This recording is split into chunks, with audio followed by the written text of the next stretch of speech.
오늘 우리는 히브리서 7장 11절부터 19절까지의 말씀을 통해 멜기세덱의 반차 예수 그리스도 두 번째라는 제목으로 함께 말씀 살펴보도록 하겠습니다. 우리는 죄로 말미암아 부패하고 타락한 세상을 살아갑니다. 세상이 타락했기 때문에 이 땅에는 참 비극적이고 고통스러운 일들이 많죠.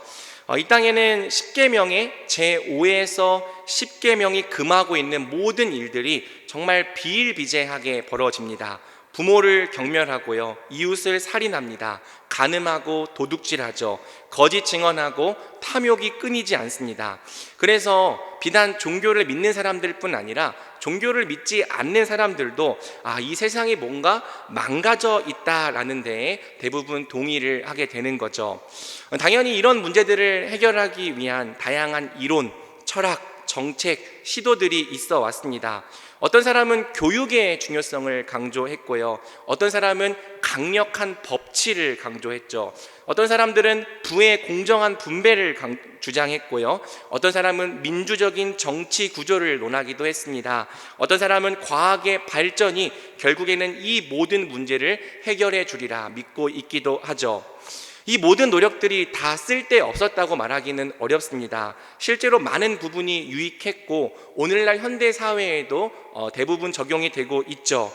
하지만 또 한 가지 확실한 것은 이 중 어떤 노력도 세상의 죄를 몰아내고 사람을 온전케 해주지는 못했다는 것입니다. 교육으로도 철학으로도 법으로도 과학으로도 그 무엇으로도 사람을 온전케 하고 세상의 죄를 근절해내지 못했다는 거죠.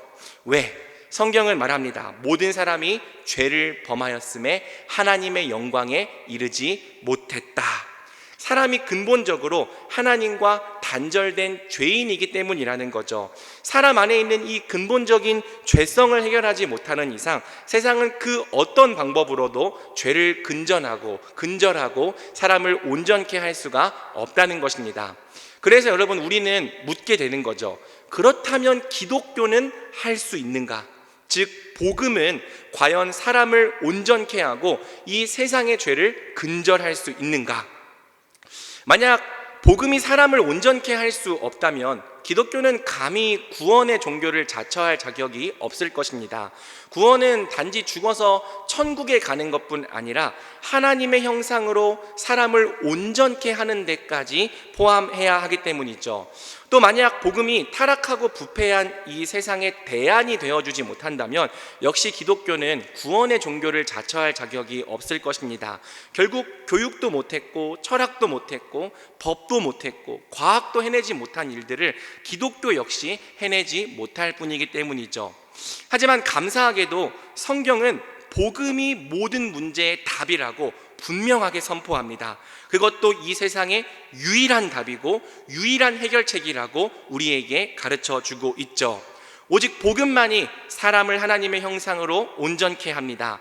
오직 복음만이 세상을 회복시키며 변화시키고 참된 평화를 가져올 수 있습니다.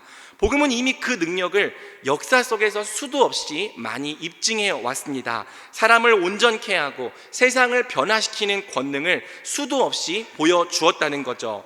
또 성경은요, 이 땅에 일어났던 이 복음의 역사가 장차 오게 될 세상의 편린일 뿐 앞으로 더 온전한 세상, 진짜로 완전히 회복된 세상이 올 거라고 약속하고 있습니다. 그리고 누구든지 예수님을 자신의 주와 그리스도로 믿고 영접하는 바로 이 영원히 회복된 세상에 참여할 거라는 것이 성경의 복음이죠. 자, 그렇다면 복음은 대체 어떻게 사람을 온전케 하는가? 성경은 그 이유를 굉장히 다양하게 설명하고 있는데요, 히브리서는 특히 예수님의 대제사장 되심으로 그 이유를 설명하고 있습니다. 지극히 높으신 하나님의 아들께서 우리를 도와주시는 대제사장이 되셨기 때문에 그분으로 말미암아 우리가 참된 온전함에 이를 수 있다는 것이 히브리서의 설명인 거죠. 자, 지난 시간에 우리는요, 지극히 높으신 하나님의 아들께서 멜기세덱의 반차를 따라 우리를 위한 대제사장이 되셨다는 내용까지 살펴보았습니다. 우리를 중보하시는 분, 우리를 돕겠다고 친히 나서신 분이 어마어마하게 높으신 분입니다. 세상 누구보다 능력이 많으신 분이죠. 이 사람이 얼마나 높은가를 생각해 보라. 히브리서 7장 4절은 이렇게 말하고 있습니다. 그분이 도와주신다면 우리는 걱정하지 않을 수 있는 거죠. 그분이 우리를 중보해 주신다면 우리는 안심할 수 있다는 거예요. 오늘 본문도 지난 본문에 이어서 왜 예수님이 멜기세덱의 반차를 따르는 이 새로운 대제사장이 되셔야 했는지를 설명해 줍니다. 이유는 간단합니다. 옛 율법에 속한 제사장으로는 우리가 온전해질 수 없었기 때문이죠.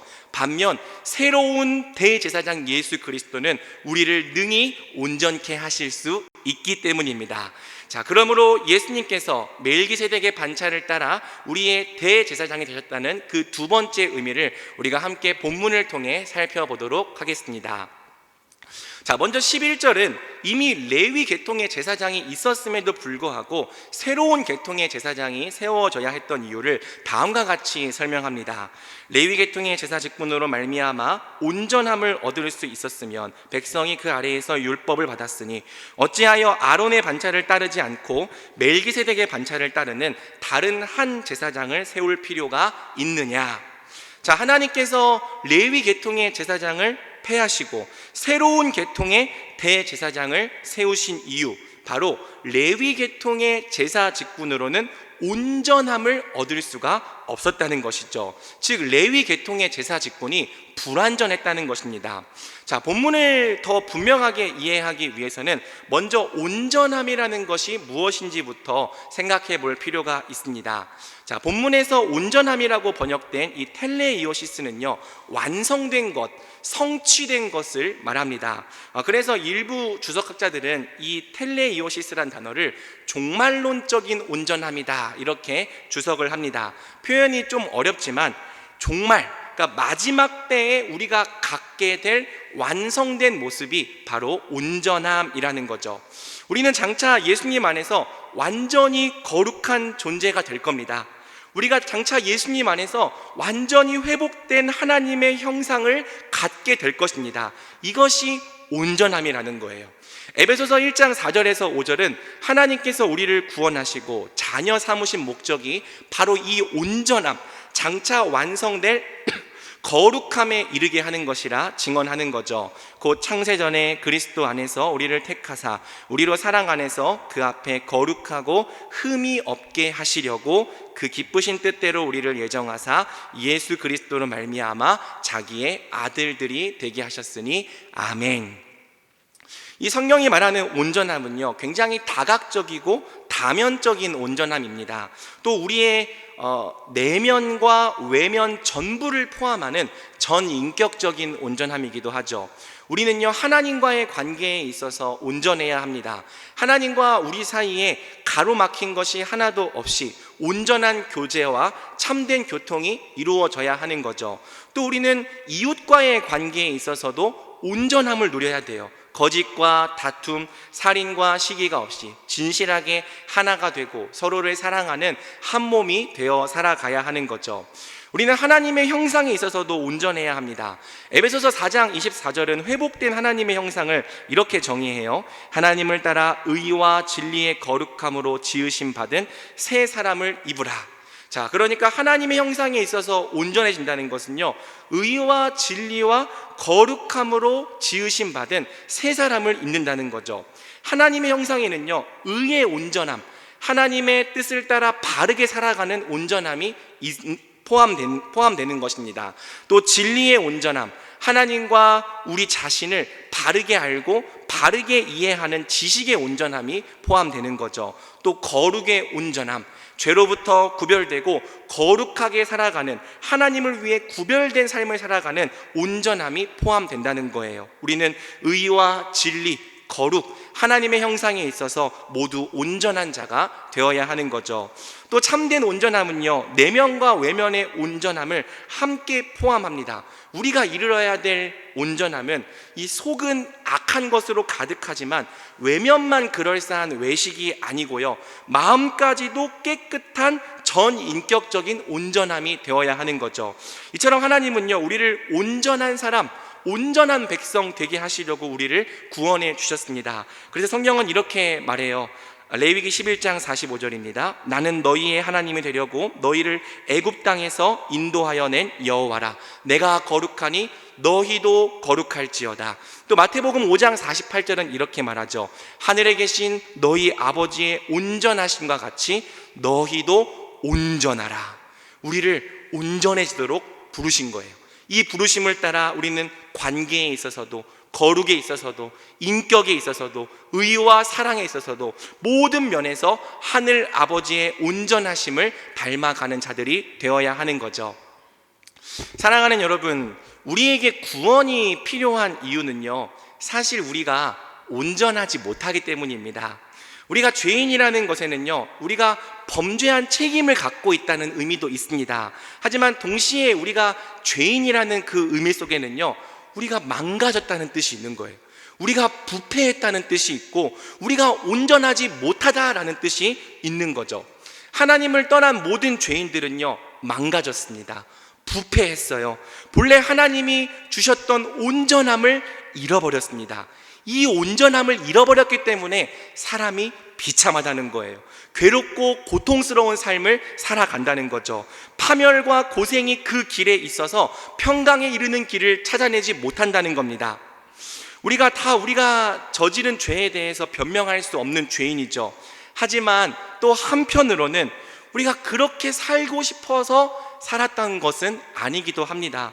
누가 잠깐의 유혹에 이끌려서 자신의 가정을 아픔과 곤경 속에 빠뜨리고 싶겠습니까? 또 누가 잠깐의 탐욕 때문에 모든 것을 다 잃어버리는 그런 비참한 삶을 살고 싶겠습니까? 누가 자신의 배우자와 더불어서 소원하고 멀어진 사이로 살고 싶겠습니까? 누가 자기 이웃과 더불어, 자기 자녀와 더불어 서로 상처를 주는 삶을 살아가고 싶겠습니까? 할 수만 있다면요, 우리가 잘 살고 싶습니다. 행복하게 살고 싶습니다. 자기 자신에게도 떳떳하고, 가정 안에서도 떳떳하고, 세상에서도 인정받는 사람으로 살고 싶습니다. 삶을 망치는 모든 나쁜 습관을 제거하고 건강한 삶을 살고 싶다고요. 중독으로부터도 벗어나고 싶습니다. 바꿔 말하면 우리가 다 온전하기를 원한다는 거죠. 하지만 이상하게도요, 우리가 계속해서 죄의 유혹에 넘어지는 거예요. 죄가 끄는 대로 끌려다니는 거죠. 죄가 시키는 대로 하게 되더라는 겁니다. 그래서요, 여러분, 정신을 차려보면 우리가 또 우리 자신을 망치고 있습니다.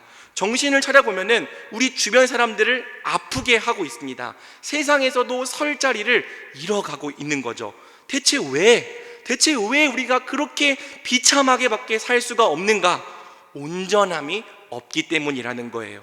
우리 자신에게는 우리 스스로를 의롭게 다스릴 수 있는 온전함이 없다는 거죠. 죄를 몰아내고 삶을 건강하게 세울 수 있는 온전함도 없습니다. 가족과 더불어 바른 관계로 살아갈 수 있는 온전함도 없습니다. 이웃을 내 자신과 같이 사랑할 수 있는 온전함도 없습니다.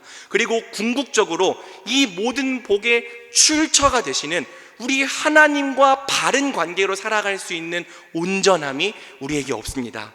그래서 우리가 비극적인 삶을 살아간다, 성경은 말하는 거예요. 사람들이 그래서요, 또 무엇을 의지합니까? 자꾸 우상을 의지하는 거죠. 그렇게 속고 또 속았는데도 혹시 이 우상이 우리를 온전케 해주지 않을까? 우리 삶을 고쳐주지 않을까? 그렇게 우상을 의지하는 겁니다. 능력이 없는 헛된 곳에서 우리 구원을 찾더라는 거죠. 그러면서도 또 어떤 삶을 살아갑니까? 계속 죄에게 종노릇합니다. 죄가 끄는 대로 끌려다닙니다. 우리 자신과 이웃을 상처 입히고 망가뜨려요. 고통과 슬픔의 길로 몰아넣습니다. 이것이 사람이 죄인이라는 의미입니다. 이것이 사람이 망가지고 부패했다는 의미입니다. 그래서 여러분, 우리의 구원이 참된 구원이기 위해서는요, 단지 죽어서 천국 가는 티켓 하나만 있어서는 안 되는 거예요. 우리에게는요, 온전함이 필요합니다. 하나님과의 관계에 있어서도, 내 자신과의 관계에 있어서도, 이웃과의 관계에 있어서도 모든 것을 바르게 회복하고 모든 것을 바르게 다스릴 수 있는 온전한 하나님의 형상이 필요하다는 거죠.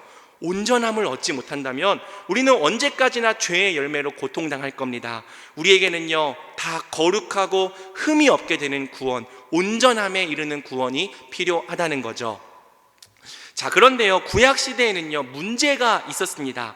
더 정확히 말하면 한계가 있었죠. 바로 11절이 말하는 것처럼 옛 율법에 속한 제사 직분으로는 하나님의 백성이 온전함을 얻을 수 없었다는 거예요. 11절 다시 봅니다. 레위 계통의 제사 직분으로 말미암아 온전함을 얻을 수 있었으면 어찌하여 아론의 반차를 따르지 않고 멜기세덱의 반차를 따르는 다른 한 제사장을 세울 필요가 있느냐?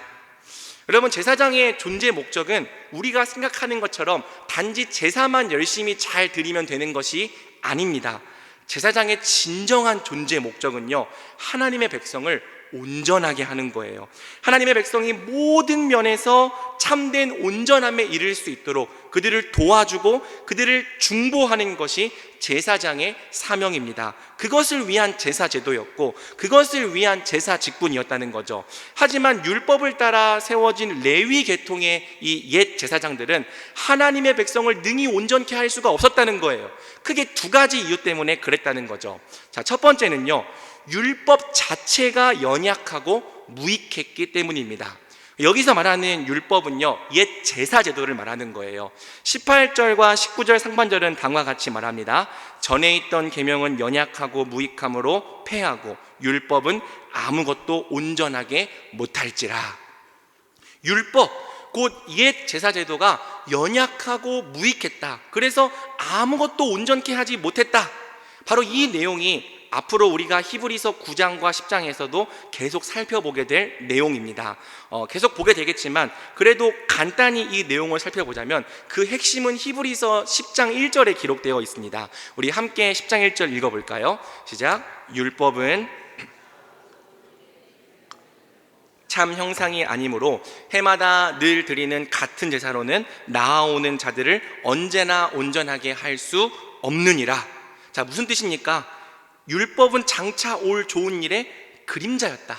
참 형상이 아니었다. 무슨 뜻이냐면요, 실체가 아니었다는 겁니다. 옛 제사 제도는 장차 예수님을 통해 드려질 참된 제사의 모형과 그림자에 불과했다는 거죠. 그래서 제사 드리러 나아오는 자들을 언제나 온전케 할 수가 없었다는 거예요. 이것이 9장부터 10장의 주요 논지죠. 옛 제사 제도는 불완전했습니다. 그래서 제사 드리는 자들을 온전케 할 수가 없었죠. 옛 제사 제도는요, 죄책을 제거하는 것에 있어서 불완전했습니다. 짐승의 피로는 하나님 백성의 죄를 능히 제거할 수가 없더라는 거죠. 그래서 옛 제사는 예수님을 통해 단번에 드려진 참된 제사와 달리 끊임없이 반복되어야만 했다는 거예요. 자, 그리고 또 옛 제사 제도는요, 죄의 오염과 부패를 제거하는 일에 있어서도 불완전했습니다. 자, 히브리서 9장 9절은 이렇게 말해요. 이 장막은 현재까지의 비유니 이에 따라 드리는 예물과 제사는 섬기는 자를 그 양심상 온전하게 할 수 없나니. 그러니까 옛 제사 제도의 한계가 뭐냐면요, 그 드리는 자의 양심까지 온전케 할 수는 없더라는 거예요. 그 드리는 자의 중심까지 깨끗하게 할 수는 없더라는 거예요. 짐승의 피를 아무리 뿌려봐야 그 부정한 자의 더러운 양심이 변화되지는 않더라는 거죠. 여러분, 본래 하나님께서 우리를 위해 예비하신 참된 제사의 능력은 이 정도가 아닙니다. 예수님의 보혈은 우리의 악한 양심과 죽은 행실까지도 깨끗하게 한다는 것이 히브리서의 증언이죠. 9장 14절입니다. 하물며 영원하신 성령으로 말미암아 흠없는 자기를 하나님께 드린 그리스도의 피가 어찌 너희 양심을 죽은 행실에서 깨끗하게 하고 살아계신 하나님을 섬기게 하지 못하겠느냐. 아멘. 예수님의 피로 드려진 참된 제사는요, 죄의 오염과 부패까지도 제거한다는 거예요. 이 피를 뿌림받으면, 이 보혈을 뿌림받으면 우리의 악한 양심이 깨끗해진다는 거죠. 우리의 죽은 행실까지도 정결케 된다는 거예요. 그래서 이 피를 뿌림받은 자마다 하나님을 섬길 수 있는 온전함을 얻게 된다, 성경은 말하는 거죠. 하지만 옛 제사 제도에는 그런 능력이 없었다는 겁니다. 섬기는 자를 그 양심상 온전하게 할 수는 없나니. 모형과 그림자에 불과한 옛 제사 제도로는 하나님의 백성을 그 양심까지 온전케 할 수가 없었다. 이것이 율법이 연약했다는 첫 번째 이유인 거죠. 자, 그리고 두 번째는요, 제사를 드리는 이 제사장 자체도 연약하고 흠이 많았다는 거예요. 히브리서 7장 28절은 이렇게 말합니다. 율법은 약점을 가진 사람들을 제사장으로 세웠거니와. 그러니까 제사 제도에만 문제가 있는 게 아니라 이 제사를 수행하는 사람들, 제사장들에게도 문제가 많았다는 거죠. 자기도 무식합니다. 자기도 무지합니다. 자기도 연약함에 휩싸여 있습니다. 그런데 대체 누가 누구를 온전케 해주겠냐는 거예요. 이렇게 크게 두 가지 이유로 옛 율법에 속한 제사제도와 옛 율법에 속한 제사장으로는 하나님 백성이 온전함을 얻을 수가 없었습니다. 제사제도도 불완전했고 제사를 수행하는 제사장도 연약했기 때문이죠. 그래서 히브리서는 이 제사제도와 제사장 직분이 바뀌어야 했다는 거예요.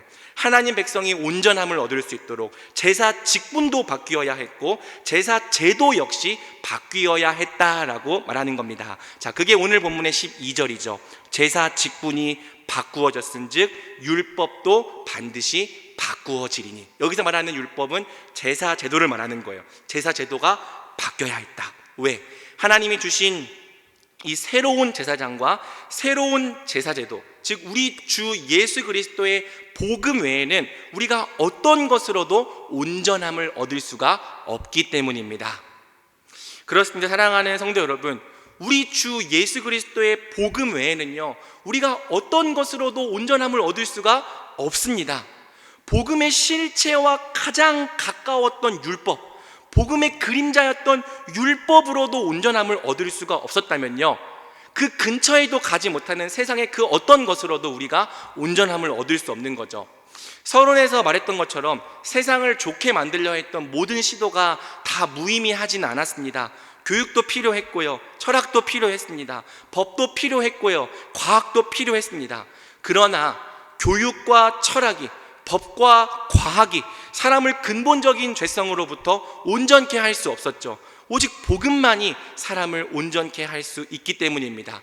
오직 하나님이 죄인에게 주신 복음만이 사람을 근본적인 죄성에서 온전케 할 수 있기 때문이죠. 하나님은 이 존귀한 복음을 다름 아닌 우리에게, 교회에게 맡겨주신 거예요.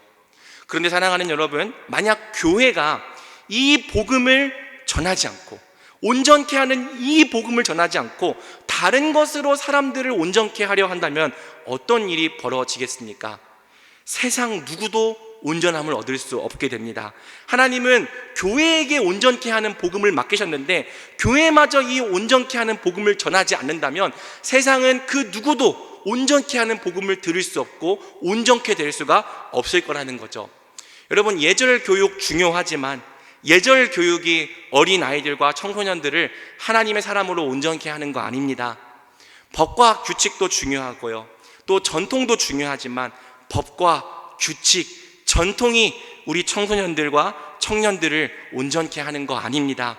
철학도 아름답고 가치가 있지만 철학이 복음을 대체해버리는 순간 교회는 좋은 말만 들려지는 곳이 되지 생명을 살리는 진리가 들려지지는 않는 것이 되어버리는 거죠. 오직 복음만이 사람을 죄로부터 온전케 합니다. 그러므로 우리부터가 이 복음의 유일한 능력을 믿어야 합니다. 교육으로도 철학으로도 법으로도 과학으로도 심지어는 복음과 가장 가까웠던 율법으로도 사람이 온전케 될 수가 없기 때문에 복음을 주신 거예요. 오직 이 예수 그리스도의 복음만으로 온전함을 얻으라고 하나님께서 우리에게 복음을 주신 거죠. 그러면요, 우리가 이 복음을 먼저 믿어야 하고요, 이 복음을 사람들에게 믿음으로 전해 주어야 하는 것입니다. 우리가 만약 이 복음을 부끄러워한다면, 온전케 하는 이 복음의 능력을 신뢰하지 못한다면, 그래서 자꾸 복음은 부끄러워해서 감춰두고 다른 것으로 사람들을 어떻게 해보려 한다면요, 우리는요 교회가 가진 본연의 능력을 잃어버리게 될 거예요. 또 사람들은요 어디에서도 진짜 온전케 되는 길을 발견하지 못하게 될 것입니다. 우리가 먼저 복음을 믿어야 합니다. 이 복음만이 죄인을 온전케 하는 유일한 길이요 유일한 능력임을 우리가 먼저 확신해야 합니다. 바울은 말하죠. 내가 복음을 부끄러워하지 아니하노니 이 복음은 모든 믿는 자에게 구원을 주시는 하나님의 능력이 됨이라. 아멘. 우리가 그렇게 믿는 자들 되기를 소망합니다. 자, 그렇다면 이제 마지막입니다. 복음은 그렇다면 대체 어떻게 죄인을 근본적으로 온전케 하는가? 사실 이 질문의 답은요, 오늘 한 번에 다 드릴 수가 없고요, 8장부터 10장까지 계속 봐야지만 얻을 수 있습니다. 하지만 우리는 오늘 이 질문의 답을 오늘 본문 안에서만 한번 찾아보려고 합니다. 옛 제사제도와 옛 제사장 직분으로는 온전함을 얻을 수 없기 때문에 하나님은요, 레위 계통을 따르지 않는 새로운 계통의 제사장을 일으키셨습니다. 우리 12절부터 15절 함께 한 목소리로 읽어보겠습니다.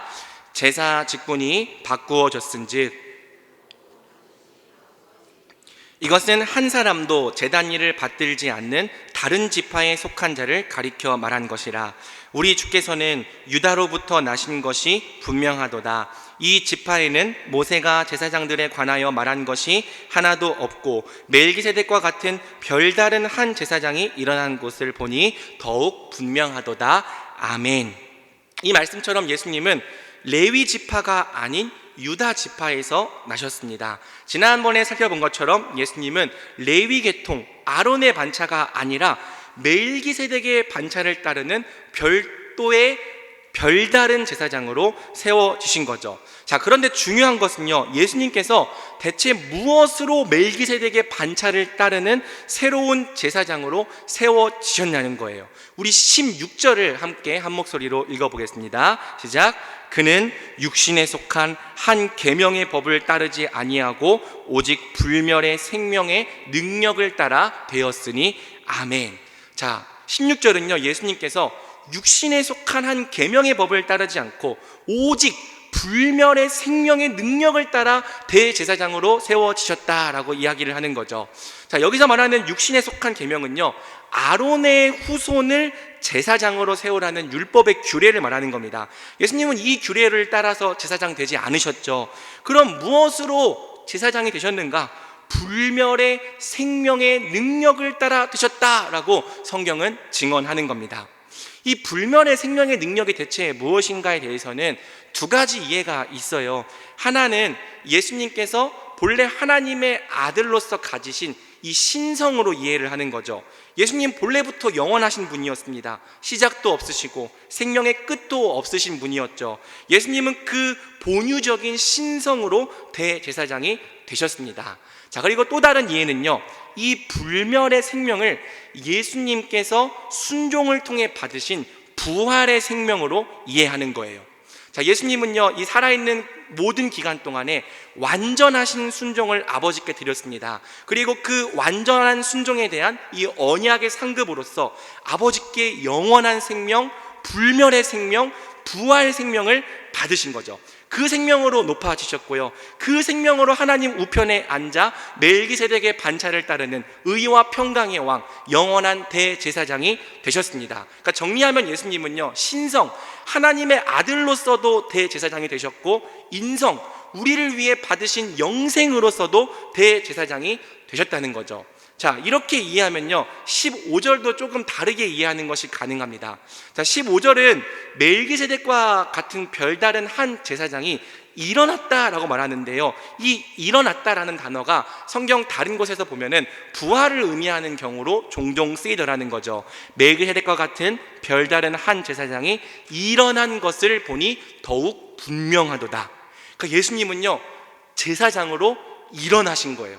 제사장으로 부활하신 거예요.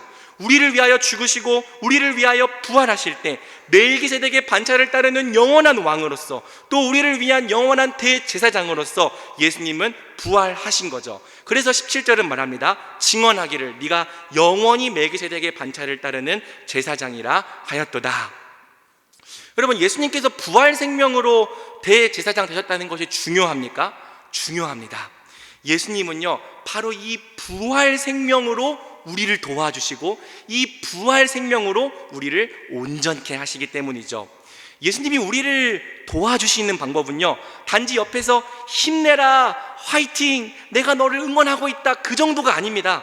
예수님은요, 그분이 십자가로 이루신 모든 구속의 은혜와 또 그분이 부활로서 얻으신 그 영생의 능력으로 우리를 도와주시는 거예요. 성령을 통해 우리와 연합하셔서 십자가와 부활을 통해 이루신 모든 구속의 결과를 우리의 것 삼아 주시는 것이 예수님께서 우리를 도와주시는 방법, 예수님께서 우리를 중보하시는 방법입니다. 더 쉽게 말하면요, 예수님께서 예수님 자신을 우리에게 주시는 것이 우리를 하나님의 형상에 온전하게 이르게 하는 가장 탁월하고 유일한 방법이라는 거죠. 예수님께서 예수님 자신을 우리에게 주시기 때문에 우리가 그 예수님의 온전함으로 온전함을 향해 자라간다는 거예요. 사랑하는 여러분, 예수님께서 완전한 순종으로 받으신 부활 생명은요, 사실 예수님 자신을 위해서 받으신 생명이 아닙니다. 그 생명은요, 우리를 위한 생명이에요. 예수님은 우리 대신 우리의 자격으로 부활하셔서, 우리 대신 우리의 자격으로 영원한 생명을 받으셔서 그 영생을 바로 우리의 것 삼아 주신다는 거죠. 그래서 예수님의 생명이 우리의 생명이고요, 예수님의 부활이 우리의 부활입니다. 예수님이 받으신 그 부활 생명 안에는요, 우리가 하나님의 형상으로 온전케 되기 위한 모든 충만한 것들이 다 들어있는 거죠. 조금도 부족함 없이, 조금도 빠짐없이 다 들어있습니다. 그 생명 안에 우리가 하나님께 담대히 나아갈 능력이 있어요. 그 생명 안에 우리가 우리 이웃을 사랑할 수 있는 힘이 있습니다. 예수님의 생명 안에 우리가 거룩하고 흠이 없게 살아갈 수 있는 모든 자원이 다 들었어요. 지혜가 있고 사랑이 있고 의가 있고 능력이 있습니다. 그래서 여러분, 예수님의 부활 생명을 힘입는 자마다, 예수님의 부활 생명을 날마다 자신의 생명으로 누리는 자마다 하나님의 형상으로 온전해져 가는 거예요. 예수님을 점점 닮아가는 거죠.